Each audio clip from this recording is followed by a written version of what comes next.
ایک 60s میں ہمارے اپنے عزیزوں میں برادری میں ایک آدمی نے کروڑوں بنائے حرام راستے سے، وہ اس کا اچانک انتقال ہو گیا کوئی 60 سال کی عمر میں۔ تو وہ یہ کہا کرتا تھا میں اج مر جاواں میرے بچیاں نو کسی دی پرواہ نہیں، یہ میں نے اپنے کانوں سے سنا اس کی، میں اج مر جاواں میری دھی نو کسی دی پرواہ نہیں۔ وہ مر گیا تو ایک دن اس کا بیٹا کہہ رہا تھا کاش ہمارا باپ حرام جمع نہ کرتا تو کوئی خوشی کا دن ہم بھی دیکھ لیتے۔ تو میرے بھائیوں، یہاں اسلام کے نمائندے بنو، اسلام کا جھنڈا اٹھاؤ اور اچھے شہری بن کے دکھاؤ، اپنے بچوں کو اعلیٰ تعلیم دو، اپنے کتنے، ہاں میں یہ نہیں، میں روکتا نہیں ہوں کہ حافظ نہ بناؤ، عالم نہ بناؤ، لیکن میں یہ چاہتا ہوں، میں بھی وینکوور سے آیا تو وہاں ہمارے جو سکھ بھائی ہیں وہ وزیر بھی ہیں، وہ سینیٹر بھی ہیں، اور وہ ایم پی بھی ہیں، اور سارے بڑے بڑے عہدوں پر ہیں، تو تم صرف پیسے ہی بناتے رہو، یہ کون سی عقل مندی؟ اپنے بچوں کو اعلیٰ تعلیم دو، یہاں ایسے اور سکول بناؤ، جائیدادیں یہاں بناؤ، اگر پاسپورٹ یہاں کا ہے تو یہاں پیسہ خرچ کرو، یہاں کے غیر مسلموں کو صدقہ دو۔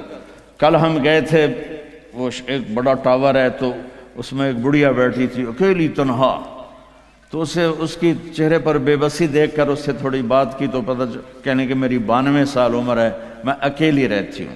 ایسوں کو جا کر 2 دن مل لو اور کچھ کھلا دو تو وہ کلمہ پڑھ جائیں۔ اب آپ لوگ جب یہاں آتے ہو تو پچھلے سمجھتے ہیں کہ ہن تو سونے دی کان وچ ہاتھ پائے گیا، پتر تیری بہن دی شادی کرنی ہے پیسے گھل، پتر تیری بڑائی دی شادی کرنی ہے پیسے گھل۔ وہ بیچارہ یہاں کیا کرے، وہ نوٹ چھاپے، وہ ہمارے در آدم خیل میں جاؤ، جتنے ڈالر چاہیے لے لو آسٹریلین،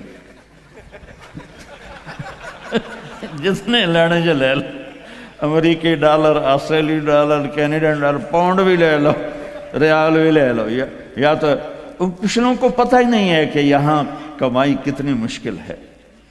تو میں نہیں کہتا ہوں کہ اپنی بہنوں کی شادیوں کے لیے نہ کرو، اپنے رشتہ داروں کے لیے نہ کرو، لیکن پہلے اپنے بیوی بچوں کو دیکھو، پہلے یہاں اپنے پہلے جن کے والدین یہاں ہیں ان سے کہتا ہوں ماں باپ کو ٹائم دو، ماں باپ کو عزت دو، اور ماں باپ سے کہتا ہوں اگر جوائنٹ فیملی سسٹم ہے تو آنے والی بہو کو تنگ نہ کرو، اپنے بچے کی زندگی کو برباد نہ کرو۔ ایک حد ہے، یہ خامند کے ذمہ، بچے کے ذمہ ہے، ماں باپ کو اپنی عزت دے، بیوی کو اپنی عزت دے۔ اگر آپ اپنی اولاد کے خرچوں سے بعد بھی پیسہ بنتا ہے تو پھر اپنی کسی بہن کی، بھتیجی کی، بھانجی کی، بھائی کی شادی کرنی تو پیسہ بھیجو، لیکن اس طرح بچوں کو تنگی میں ڈال کے، اپنے آپ کو تنگی میں ڈال کے، ڈبل شفٹیں کر کے یہ ظلم نہ کرو کہ نماز بھی گئی، روزہ بھی گیا، قرآن بھی گیا، مسجد بھی گئی، جانوروں کی طرح لگے ہوئے، یہ کیا زندگی؟ آخری الفاظ میرے نبی کے تھے الصلاۃ وما ملکت ایمانکم، میری امت نماز نہ چھوڑنا، نماز نہ چھوڑنا۔ ان 1400 سال میں اگر نماز چھوڑنے کی گنجائش نظر آتی ہے تو صرف کربلا کے میدان میں میرے نبی کے نواسے کے لیے گنجائش نظر آتی ہے کہ ظلم انتہا پہ ہے، مظلوم انتہا پہ ہے۔ زمین آسمان نے ایسا منظر کبھی دیکھا نہیں، نہ دیکھیں گے، نہ ایسے قربان ہونے والے دیکھے نہ دیکھیں گے۔ اور سورج ڈھلا اور یہ جنت کے وارث نہیں ہیں، جنت کے سردار ہیں، جنتی نہیں ہیں، جنت کے سردار ہیں۔ میرے نبی نے فرمایا میرے بچے حسن اور حسین جنت کے نوجوانوں کے سردار۔ ہمیں تو پتہ ہی نہیں ہے، تم گرمی میں بیٹھے ہو، میں بھی یہاں کھڑا ہو کہ میرا سر درد کا مستقل مریض ہوں، اپنے آپ کو، چونکہ مجھے 2 دن سے پھر اٹیک شروع ہو گیا، تو میں اس وقت کوئی آسانی سے نہیں بول رہا ہوں، زور لگا کے بول رہا ہوں،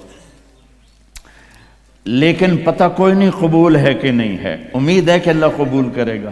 اور یہاں ماں کا دودھ بھی نہیں چھوٹا اور اعلان ہو رہا ہے حسن اور حسین جنت کے نوجوانوں کے سردار ہیں۔ تو آپ اگر نماز چھوڑ بھی دیتے تو کیا ہوتا؟ نہیں، امت کو پیغام سنانا ہے، بتانا ہے، دکھانا ہے کہ مرتے ہوئے بھی نماز نہیں چھوڑی جا سکتی۔ آپ نے اپنے لشکر کے ایک نوجوان کو بلایا، زہیر بن القین، وہ آ گیا ہے، کہ یہ شمر سے کہو 5 منٹ تو میں اپنی طرف کہہ رہے ہیں، تھوڑی دیر رک جائے مجھے نماز پڑھنے دے، پھر جو چاہے مرضی کر۔ اس حال میں نماز نہیں چھوڑ۔ آپ بڑے مصروف ہیں، ایک چھوٹا سا مصلی اپنے ساتھ رکھو، آپ کے پاس ٹائم کوئی نہیں، فرض پڑھ لو، صرف فرض پڑھ لو تاکہ آپ کی حاضری لگ جائے۔ صرف فرض، میں یہ نہیں کہہ رہا ہوں سنتیں چھوڑ دو، میں کہہ رہا ہوں کہ اپنے آپ کو عادی بنانے کے لیے آپ کو مشکل ہو رہی ہے تو صرف فرض پڑھ لو تاکہ کم از کم حاضری لگ جائے۔ خوف کی نماز نہیں، عشق کی نماز پڑھو جو حسین نے پڑھ کے دکھائی۔ جب انہوں نے کہا ہم تلوار نہیں روکیں گے، تو آپ نے کہا آدھے ہو جاؤ، آدھے نماز پڑھو، آدھے ان سے لڑائی کرو۔ پھر ان کو واپس بلا کے کہا تم نماز پڑھو، ہم لڑائی کرتے ہیں۔ عصر کی نماز سے پہلے گردنیں کٹ کر اور نیزوں پہ چڑھ گئی تھی۔ تو میں آپ سب سے گزارش کرتا ہوں، اللہ کی نماز پڑھو، اللہ کے محبت میں نماز پڑھو، اللہ کے شوق میں پڑھو، کسی کے ڈر سے نہیں، کسی کے خوف سے نہیں۔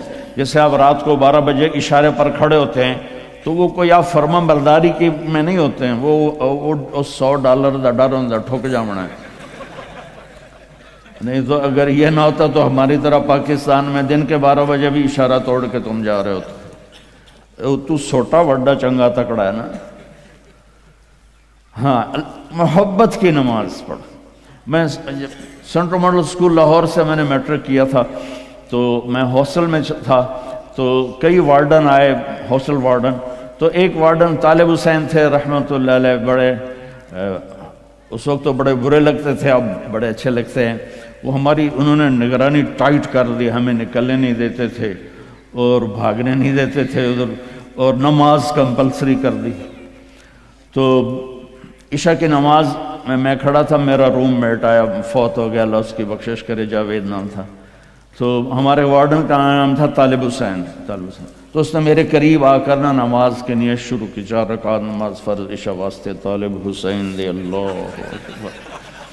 تو اب میں بھی نماز میں کھڑا ہوں، میں کہا وہ ایک ہی کیتا ہی، یہ ہماری نماز ہو رہی۔ وہ کہتا ہے طالب حسین دی پڑھدا پیا، کتھے اللہ دی پڑھدا پیا، اللہ اکبر۔ حسین والی نماز پڑھو، محمد مصطفیٰ والی نماز پڑھو۔ تو بھائیو، اپنے نبی کی پیاری زندگی کو سیکھنے کی نیت کرو۔ یہ تبلیغ کا کام اسی کی محنت ہے۔ میں زیادہ نہیں مانگتا ہوں، سارے مجمع سے کہتا ہوں صرف ایک ویکنڈ مہینے میں تبلیغ میں لگا لیا کرو، آپ کو بہت فائدہ ہوگا۔ اور آج کے بعد نیت کرو کہ جھوٹ نہیں بولنا، ٹھیک ہے، دھوکہ نہیں دینا، رزق حرام نہیں کمانا۔ اور آخری بات ہے، اگر آپس میں کسی سے لڑے ہو، صلح کر لو، معاف کر لو۔ خاص طور خامند اور بیوی لڑے ہوں، دیکھو عجیب بشارت سناتا ہوں، خامند اور بیوی لڑے ہوں اور وہ آپس میں صلح کر لیں تو اللہ ان کے پچھلے سارے گناہ معاف کر دیتا ہے۔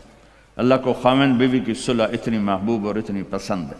باقی جس سے بھی کوئی لڑائی جھگڑا ہے، آپ ایسی اپنی ایسوسیشن بناؤ کہ جس میں یہ جھگڑے آئیں، عدالتوں میں مت جاؤ، اپنے بناؤ، اس میں ایسے اہل علم لوگوں کو ڈالو کہ وہ آپ کے جھگڑے پنچایت کے طور پر مٹائیں۔ عدالتوں میں جا کر تو پھر وہ مزید بڑھتے بات بڑھ جاتی ہے۔ آپ ایک معاشرہ بنو، یہیں شادیاں کرو، یہیں بچے بچیوں کی شادیاں، یہاں کی بچی یہاں کا بچہ ہو تو کمپرومائز ہو جائے گا۔ وہاں سے بچی آئے یا بچہ آئے، وہ اس ماحول میں ایڈجسٹ نہیں ہوتا، پھر مصیبتیں پڑتی ہیں، مشکلیں پڑتی ہیں، طلاقیں ہوتی ہیں۔ بہرحال یہ تو خالی ایک میرا مشورہ ہے، یہ میرا کوئی نصیحت نہیں، مشورہ ہے۔ اگر آپ کر لیں گے، جب آپ نے یہاں رہنا ہے تو یہیں ایک معاشرہ بناؤ۔ تو سارے بھائی اس کی نیت کرتے ہو نا؟ تو آخری بات جو میں نے کی تھی دھیان سے سن لینا کہ کسی سے ناراض ہو تو اٹھ کے صلح کر لینا، ٹھیک ہے نا؟ سارے بھائی نیت کرتے ہو؟ چلو درود شریف پڑھو۔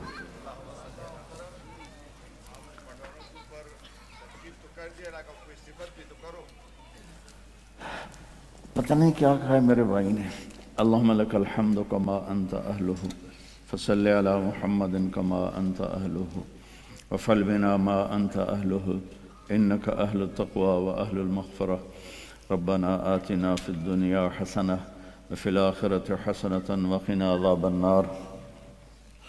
یا اللہ یہ جتنے بہن بھائی تشریف لائے ہیں سب کو قبول فرما، ان کو ان کی نسلوں کو محفوظ فرما، ان کو ان کی نسلوں کو اسلام پہ ثابت قدم فرما۔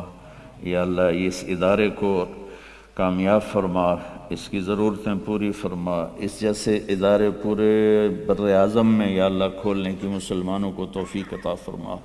مسجدیں بنوا، مدرسے اسکول بنوا، ان کی آپس میں محبتیں قائم فرما، لڑائیاں ختم فرما، خامند اور بیوی میں جو لڑائیاں ہیں انہیں صلح میں تبدیل فرما دے۔ بچے جو یا اللہ رل گئے خامند اور بیوی کی لڑائی سے، ان کو ماں باپ کا سایہ نصیب فرما۔ یا اللہ جو حرام کام میں پھنس گئے ان کو رزق حلال نصیب فرما۔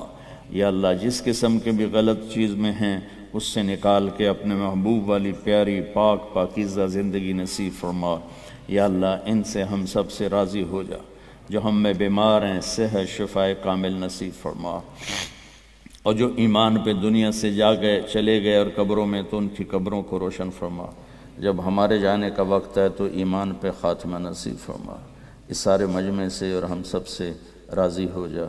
وصلی اللہ تعالی نبی الکریم آمین۔